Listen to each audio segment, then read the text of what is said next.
கண்டிப்பாக இந்த அணி தான் வெற்றி பெற போகுது. இதில் எந்த ஒரு மாற்று கருத்துமே கிடையாது.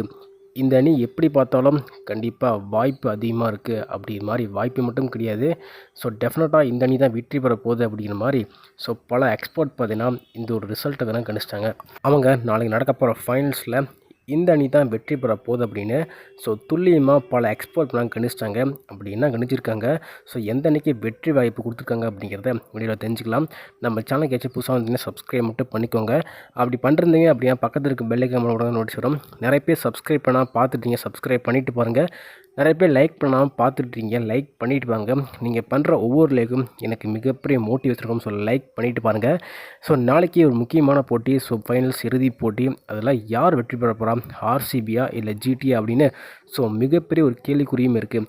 முக்கியமாக அடுத்தடுத்து பேக் டு பேக் ஆர்சிபி கோப்பையை வெல்லுவாங்களா அப்படின்னு ஒரு கேள்வி. மறுபக்கம் அகமதாபாத்தில் சொந்த மைதானத்தில் ஜிடி வெற்றி பெற போகிறாங்களா அப்படின்னு ஒரு மிகப்பெரிய கேள்விக்குறியாக இருக்கும். முக்கியமாக நாளைக்கு நடக்கிற போட்டியில் யாருக்கு அட்வான்டேஜ் அதிகமாக இருக்குது அப்படிங்கிறதான் ஒரு கேள்வி. இதில் எக்ஸ்பர்ட்ஸ் சொன்ன விஷயம் அப்படி என்னென்னா முக்கியமாக ஆர்சிபி இப்போது ஃபஸ்ட்டு மேட்ச் வெற்றி பெற்று டேரெக்டாக ஃபைனல்ஸ்குள்ளே போயிட்டாங்க, அதுவும் குவாலிஃபயர் 1ல். வரலாறு என்ன சொல்லுது அப்படின்னா முதல்ல குவாலிஃபயர் 1ல் வெற்றி பெற்ற அணி தான் மோஸ்ட் ஆஃப் டைம் கப் அடிச்சிருக்காங்க அப்படிங்கிற மாதிரி வரலாறு சொல்லுது. அதாவது முதல் மேட்ச் டேரெக்டாக வெற்றி பெற்று ஃபைனல்ஸ்குள்ளே போகிற அணி தான் அதிகமாக வெற்றி பெற்றிருக்காங்க அப்படிங்கிற மாதிரி வரலாறு ஹிஸ்ட்ரி சொல்லுது. அதுக்கேற்ற போல தான் எக்ஸ்போர்ட்டும் சொல்கிறாங்க. முக்கியமாக ஆர்சிபி விளையாடிய குவாலிஃபயர் 1 மற்றும் ஃபைனல்ஸ் போட்டிக்கு கிட்டத்தட்ட ஒரு வாரம் கேப் இருந்திருக்கு. அது பார்த்திங்கன்னா மிகப்பெரிய அட்வான்டேஜ் பார்த்தீங்கன்னா ஆர்சிபி அணிக்கு. அதனால் ஆர்சிபி அணிக்கு ஒரு மிகப்பெரிய வாய்ப்பு இருக்குது அப்படிங்கிற மாதிரி எக்ஸ்போர்ட் சொல்கிறாங்க. இதில் அப்புறம் நீ வெற்றியை சொல்கிற அப்படின்னு கேட்டிங்கன்னா இப்போ சொல்கிற பாருங்க, ஆர்சிபி பொறுத்தவரையும் போன டைம் பார்த்துருப்பீங்க, மிகப்பெரிய லெவலில் பேக் டு பேக் வெற்றியை பதிவு பண்ணியிருப்பாங்க. டேரெக்டாக ஃபைனல்ஸ்குள்ளும் இதேமாரி தான் போயிருப்பாங்க. அதுக்கேற்ற போல் டீம் செம்மையாக செட் ஆகிருக்கு. பார்த்துருப்பீங்க, செம்ம ஃபார்மில் ஹெஸ்லோட்டாக இருக்கட்டும், பவுலிங்கில் புவனேஸ்வர் குமார் கலக்கிட்டு இருக்காரு. செம்மையாக ஆல்ரவுண்ட் பர்ஃபார்மன்ஸ் பண்ணால் கொடுக்குறாங்க. பட்டிதார் இப்போ செம்மையாக ஃபார்மில் இருக்கார். விராட் கோலி சொல்லவே தேவையில்லை அப்படிங்கிற மாதிரி அந்த டீமில் ஒவ்வொருத்தரும் செம்மையாக ஃபார்மில் இருக்காங்க. இதை வச்சு நீ எப்படியா வெற்றி வாய்ப்பை கொடுக்குற அப்படின்னு கேட்டிங்கன்னா மறுபக்கம் ஜிடி அணி கூட அப்படி இல்லையான்னு கேட்டிங்கன்னா ஜிடி அணியும் செம்மையாக தான் ப்ளே பண்ணியிருக்காங்க.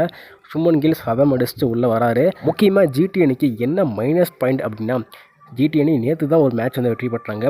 ஒரே ஒரு நாள் மட்டும் கேப் இருக்குது. அதனால் அந்த ஒரு நாள் பார்த்தீங்கன்னா அந்த டயர்டாக இருக்கும். மேட்ச் ப்ராக்டிஸை பார்த்தீங்கன்னா கரெக்டாக பண்ணியிருக்க முடியாது. ஆனால் ஆர்சிபி அந்த மைதானத்துக்கு எப்பயே போயிட்டு நல்லா ஒரு ப்ராக்டிஸ் பண்ணிவிட்டு ரிலாக்ஸாக இருப்பாங்க. அசால்ட்டாக வெற்றி பெற்றலாம் அப்படிங்கிற மைண்ட் செட்டில் தான் இருப்பாங்க. ஆனால் ஜிடி அணி பார்த்தீங்கன்னா நம்ம ஒரு நாள் தான் கேப் இருக்குது, ட்ராவலிங் இருக்குது.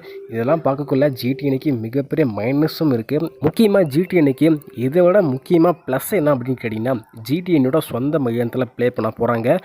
ஜிடி அணி அதில் அதிகபட்சமாக வெற்றியை தான் பதிவு பண்ணியிருக்காங்க. தோல்வியை அதிகமாக பதிவு பண்ணதே கிடையாது. குறிப்பாக சுமன் கில் அதில் செம்மையாக ப்ளே பண்ணியிருக்காரு. டீமை கரெக்டாக வழிநடத்தியும் இருக்கார். அந்த ஒரு கிரவுண்டில் அந்த ஒரு மைதானத்தில் பொறுத்த வரையும் இது ஒரு மைனஸ் பாயிண்ட், இது ஒரு ப்ளஸ் பாயிண்ட்டாக பார்த்தீங்கன்னா ஜிடி அணிக்கு தேக்கப்படுது. இதெல்லாம் பல எக்ஸ்பர்ட் பண்ணால் கணிச்சிருக்காங்க. குறிப்பாக அவங்களுக்கு முன்னாடியே தெரியும் இந்த அணி தான் வெற்றி பெற போகுது அப்படின்னு. இப்படி பல கான்ட்ரவர்சியில் பேசின விதத்தில் ஆர்சிபி அணிக்கு தான் அதிக வாய்ப்பு இருக்குது அப்படிங்கிற மாதிரி பார்த்தீங்கன்னா எக்ஸ்பர்ட் பண்ணால் கணிச்சிருக்காங்க. சரி, நீங்கள் சொல்லுங்க, நாளைக்கு நடக்க போகிற இறுதிப் போட்டியில் எந்த அன்னைக்கு வெற்றி வாய்ப்பு அதிகமாக இருக்குது, முக்கியமாக யார் வெற்றி பெற போகிறா அப்படிங்கிறது கருத்துக்களை கமெண்ட்லாம் போட்டுருங்க. நாளைக்கு ஒரு மிகப்பெரிய ஃபைனாக இருக்க போது நினைக்கிறேன். பிரின்ஸ் விசஸ் கிங்கு கண்டிப்பாக இது ஒரு கான்ட்ரவர்சியாக தான் அமைய போகுது. வெயிட் பண்ணி பார்க்கலாம் என்ன நடக்குது அப்படிங்கிறத.